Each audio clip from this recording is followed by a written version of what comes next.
예, 증시전략센터 2부를 시작합니다. 매주 금요일은 여러분들의 종목을 자세히 상담해드리는 종목대 상담의 날입니다. 015-8500-1110번 무료 문자를 보내실 수 있는 번호가 열려 있으니까요. 이곳을 통해서 재미있는 닉네임과 함께 상담 받고 싶으신 종목 보내주시면 저희가 장중에 친절히 상담도 해드리고요. 또 추첨을 통해서 상품도 드립니다. 여러분들의 많은 참여를 부탁드릴게요. 자, 2부에서는 저와 함께 2부를 열어주실 전문가 두 분을 소개를 하겠습니다. 싱크풀의 비숍님 그리고 배박사 배찬수 전문위원님 나오셨습니다. 안녕하세요. 안녕하세요. 예. 자, 오늘 문자 상담이 굉장히 많이 들어오고 있는데요. 먼저 시작해 보겠습니다. 먼저 비숍님께 질문을 드릴게요. 대한제강이 들어와 있습니다. 9,400원에 10% 매수하셨다고 하나삼칠 하나님께서 보내셨고요. 또 구두맨이라는 닉네임으로 동합화성을 문의하신 분이 계신데요. 50% 갖고 계신데 비중은 안 적으셨고요. 주가가 왜 이렇게 힘이 없나요? 자동차 요새 잘 나가는데 라고 문자를 주셨습니다. 두 종목 상담 먼저 해볼게요. 예, 대한제강은 이제 건설용 철근을 생산하는 업체입니다. 그래서 따라서 그동안 건설 업황이 좋지 않다 보니까 여러 가지로 영업이익이라든가 실적이 좋지 않았겠죠. 그런 부분 때문에 바닥에서 이제 머물고 있다가요. 최근에 이제 업황 회복에 대한 기대감 그리고 실질적으로 이제 대한제강 같은 경우도 1분기부터 회복이 되고 있다 이렇게 표현할 수 있습니다. 다만 이런 부분에 있어서 여러 가지 정책적인 내리누름도 있고요. 업황 회복에 대한 불안감도 상존하기 때문에 회복 속도 자체는 느릴 것으로 이렇게 판단하시면 되기 때문에 주가의 회복도 역시 느릴 것이다 이렇게 판단하고 접근하시면 될 것 같습니다. 대한제강 차트를 살펴보시면요. 그런 이유로 바닥에서 위로 살짝 떠올랐다가요. 윗부분에 12,000원에서 13,000원 부근에서 플랫폼을 만들고 다시 떨어지는 걸 좀 전에 주봉으로 확인해 보셨습니다. 일봉으로 환산을 해보면요. 이 부분이 좀 더 명확하게 보일 텐데요. 조금 전에 보신 12,000원 위쪽에서의 박스권 플랫폼이 바로 이것입니다. 그런 부분 때문에 이제 바닥 찍지 않았겠느냐고 올라갔다가요. 추가로 더 하락을 하고 진바닥을 만들고 다시 상승을 모색하는 그런 패턴이 우리 대한제강이다 이렇게 보시면 되겠는데 진바닥은 보시고 계신 대로 9,000원대 가격에서 잡혔습니다. 그래서 원바닥, 투바닥, 쓰리바닥, 다섯바닥 뭐 계속해서 저점을 다지면서 위로 올라갈 만한 힘을 기다리고 있는데 자 에너지를 모으고 힘을 모으고 한다는 얘기는 좀 어떻게 보면 알아듣기가 어려운 얘기일 수 있습니다. 그러니까 좀 기준을 상태를 뭐 좀 쉽게 풀이를 해드리면 포스코가 올라가기를 기다린다라고 표현하면 딱 맞겠죠. 그래서 포스코가 바닥에서 이탈을 해서 서서히 올라가다가요. 금일은 정부가 또 다시 가격 인하 압력을 또 넣었습니다. 그래서 주가가 흘러내리고 있는데 대한제강이 그 부분 때문에 위로 타고 올라가다 포스코가 눌렸으니 당연히 밑으로 내리누를 수밖에 없는 구도가 아니냐 이렇게 판단이 됩니다. 매수하신 가격이 9,400원에 10%시고요. 현재 9,000원이 깨지려고 하는 그런 양상인데 비중이 많다면 지금 9,000원이 깨지면 줄이거나 이런 판단을 하셔야 됩니다. 그러나 현재 비중이 10%시기 때문에 아무런 일도 하지 말고요. 다만 심정적으로 9,000원 깨질지도 모르겠다 이렇게 생각을 해주시면 되고요. 포스트로는 포스코를 앞에 두고서요. 포스코의 흐름이 어떻게 되나를 보시고 그 흐름이 우리 대한제강의 흐름을 이어갈 것이다. 영향을 줄 것이다. 이렇게 판단하시면 좋을 것 같아요.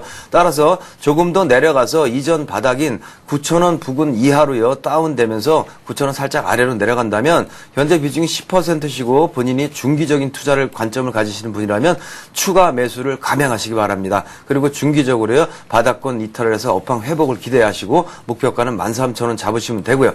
단타 매매를 하시는 분이라면요. 9,000원 깨지는 부분에서 그냥 다 털어버리시고 다른 종목으로 이동하시는 게 낫겠다. 이렇게 판단해보고 있습니다. 예. 자, 종목 하나 더 남아있죠? 네, 예. 동합화성 보겠습니다. 그렇습니다. 예, 죄송합니다. 동화화성입니다. 동화화성은 역시 자산주로 분류가 됩니다. 좀 전에 질문하신 대로 자동차 부품이 잘 나가는데 동사는 왜 안 뜨느냐. 그 부품이 잘 나가기 때문에 다 뜨는 게 아닙니다. 주가를 움직이는 원동력은요. 매수 어떤 목표가를 가진 그런 매수세가 안에서 움직이기 때문에 움직이는 건데요. 콜을 받지 못했습니다. 콜을 받을 만한 흔히 말하는 모멘텀이 없었다고 보시면 되겠죠. 차량용 하이텍 소재의 고무 소재를 만드는 회사고요. 특징적인 흐름은 자산 가치가 있다라고 평가가 되고 있습니다. 최근에 자산 재평가, 토지 자산 재평가를 통해서 여러 가지로 차익을 낼 수 있다라는 기대감도 있고요. 바닥권에서 실적 자체가 1쿼터에 영업이익이 한 1200% 신장을 시켜놨는데 외환 차액 차손으로 인해서 현재 순이익은 좀 줄어든 양상을 보이고 있기 때문에 좋은 호재를 또 까먹고 그런 양상으로 주가가 전개되고 있습니다. 차트를 보시면 콜을 못 받았기 때문에 바닥에 버려져 있다가요. 매집이 되면서 잠깐 오르고 내려가고 하는 건데 최근에 좀 전에 말씀드린 1쿼터의 실적이 좋았다라는 이유로 단기 급등을 했고요. 그 급등 자체가 이어가지 못하고 떨어지면서 이것은 매집이 다 되지 않아서 일부 끌어올렸다가 다시 손을 놨구나라고 보시면 되고요. 그건 손을 놓은 상태에서 다시 원래 위치로 진바닥까지 내려왔는데 현재 이런 패턴이라고 할 경우에는 밑에 진바닥을 깰 확률이 매우 높습니다. 그게 이제 1,800원이 되거든요. 1,800원을 깨고 한 1,500원까지 내려갔다 올라오는 흐름을 보일 가능성이 있는데 그냥 막연히 50% 이렇게 말씀하셔서 현재 가격이라면 이제 1,800원을 깨면 손절을 하시고 다시 사십시오 이렇게 말하면 되겠는데 만약에 손실폭이 이미 크신 상황이라면요. 손절하기는 어렵거든요. 그러니까 가격을 안정해 주겠어 상담 자체가 뭐 완전하진 못하겠습니다만은 현재는 이와 같은 흐름으로 예상이 된다라는 설계도만 그려드리는 정도로 판단을 해보고요. 그렇게 찍고 올라간다면 힘을 얻어서 막 올라가겠느냐 그 부분까지는 아직은 전혀 보이지 않기 때문에 당분간은 동사는 별로 그렇게 큰 시세를 기대할 수 없는 종목이다 이렇게 판단을 하고 있습니다. 예, 비숍님께 대한제광 그리고 동하화성 이렇게 두 종목 상담을 받아봤습니다. 자, 제가 어제 재미있는 기사를 하나 읽었는데요. 월스트리트 저널이 증시에서 통용되는 110가지 감원 이설을 선정을 했습니다. 내용을 살펴보니까요. 재밌습니다. 지금이 주식에 투자해야 할 적기이냐라고 물으면 전문가들은 모두 100% 그렇다라고 대답을 하는데요. 또 이런 질문이 있어요. 그렇다면 투자하지 않아야 할 시기는 과연 언제인가? 그런 시기가 있느냐? 이런 말이 있던데요. 배 박사님. 예. 예, 배 박사님 의견을 듣고 싶습니다. 주식 전문가들은 항상 좋대요. 예. 예. 주식 투자하기에 어느 때가 가장 적절합니까? 물어보면은 항상 지금이 가장 적절한 시기라고 그러고요. 주가가 좋았을 때도 적절한 시기라고 그러고 빠지면 오히려 빠지는 그때는 대로. 예, 저가 매수 시기라고 적절한 시기라고 합니다. 이건 마찬가지로 이제 우리가 머리를 깎고 이발소를 가면은 항상 지금 머리를 깎아도 됩니까? 하면은 주인은 항상 자리에 앉고 저 머리를 깎으라고 그러죠. 그런 거와 마찬가지로 이제 비유를 하는 것은 아주 풍자스러운 유머인데요. 저도 마찬가지고 그리고 모든 전문가들도 마찬가지입니다. 극단적으로는 2007년도 미국의 서프라임 모기지 전에도 마찬가지로 지금이 매수 시기라고 그랬고요. 그리고 2000년도 코스닥 이 기술주 열풍이 꺼질 때도 마찬가지로 그 전에도 적기라고 그랬고요. 그리고 극단적인 예로 이제 9.11 테러 전날에도 제가 아시는 분은 주식을 많이 사라고 해서 많이 샀다가 아주 낭패를 본 경험이 있습니다. 그래서 이런 것들은 특히 주식 투자가 채권이라든가 부동산보다 굉장히 수익률이 좋다. 이런 얘기도 있고요. 연 평균이 30% 40% 정도는 꾸준히 난다. 그리고 지금이 접어주고 그리고 이제 굉장히 가치가 좋기 때문에 이런 종목은 오른다. 그래서 믿고 샀지만은 결국은 낭패를 보는 경우가 참 많습니다. 그래서 이런 경우는 어떻게 해야 되느냐? 결국은 가격 싸움입니다. 얼마나 저가에 사느냐, 그리고 고가의 정리를 잘하느냐, 그런 흐름을 잘 타느냐가 문제고요. 그럼으로써 제일 중요한 건 이제 포트폴리오, 이 분산 가치라고 생각이 됩니다. 그런데 항상 이제 어떤 경우에는 기술주 내지는 아니면 이제 경기 방어주 이런 종목들 아니면 지금 같은 경우 제약주라든가 철강주 같은 경우로 흐름이 이전되니까 그런 종목으로 잡아타는데 이미 또 그런 종목들은 많이 올랐고 그리고 상태 잡으면은 또 한 차례 조정이 오면은 손절할 수밖에 없고 이런 상황이 계속 반복되고 길게 본다면 주가는 오히려 고점에 물린 사람들은 계속적으로 좀 손실을 보는 그런 경우가 많이 있습니다. 그래서 이제 포트폴리오 분산을 할 때는요, 꼭 주식만 분산하는 게 아니고요, 굉장히 중요한 내용인데요, 주식뿐만 아니라 채권이라든가 부동산, 그리고 아니면은 완전히 다른, 그런 이제 어떤 다른 상품 쪽으로 투자를 하는 것도 굉장히 좋은 방법이라고 생각이 듭니다. 예, 그러니까 헤지 차원에서 다른 이제 수단도 이용해 봐라라는 말씀이시죠? 예, 예. 오늘 같은 경우 이제 주가가 굉장히 오를 것 같았는데, 10포인트 정도 지금 하락을 했거든요. 이런 경우도 몇 번 말씀을 드렸다시피 이제 주식은 굉장히 이런 날은 특히 코스닥 같은 건 굉장히 안 좋은데요. 외국인들이 특히 콜옵션에서 매도를 많이 쳤다고 제가 몇 번 말씀을 드렸었는데 그런 식으로 해서 이제 1800을 넘어가는 거를 방어해주는 그런 의미도 있습니다. 그래서 이럴 때는 커버드 콜 전략이라고 해서 콜 옵션을 매도 치는 식으로 할 경우에는 수익이 굉장히 좋게 납니다. 그럴 경우 이제 주식의 손실을 많이 만회할 수가 있는데요. 이런 식으로 전혀 다른 쪽 상품도 접근을 하는 게 굉장히 투자에는 특히 이제 재테크 차원에서는 좋은 그런 관점이라고 생각이 듭니다. 예, 자, 잘 들었습니다. 또 한 가지 이런 내용이 있습니다. 고수익은 항상 고위험이 뒤따른다라는 얘기를 하던데요. 따분한 업종에 투자를 선언하는 워런 버핏이 들으면 깜짝 놀랄 만한 얘기다라는 얘기더라고요. 자, 비숍님. 네. 고수익은 반드시 위험이 따르는 건가요? 아니면 고수익을 내기 위해서는 좋은 종목 묻혀줬다가 장기간 지났을 때 수익을 또 낼 수 있는 건지. 예. 예, 하이 리스크, 하이 리턴이라는 말이 있습니다. 그래서 이제 고수익은 반드시 위험이 따른다고, 꼭 안 그런 경우도 있긴 한데요. 그래도 그렇게 규정 짓고 주식 투자를 하는 게 옳다고 판단을 합니다. 제 경험상 보면은 고수익을 노리는 투자자는 항상 오래 가지 못합니다. 즉 자랑하는 투자자는 언젠가는 사라져버리는 걸 많이 봤습니다. 그런데 주식 투자를 여러 가지 관점에서 여러분들이 접근을 하셔야 되는데요.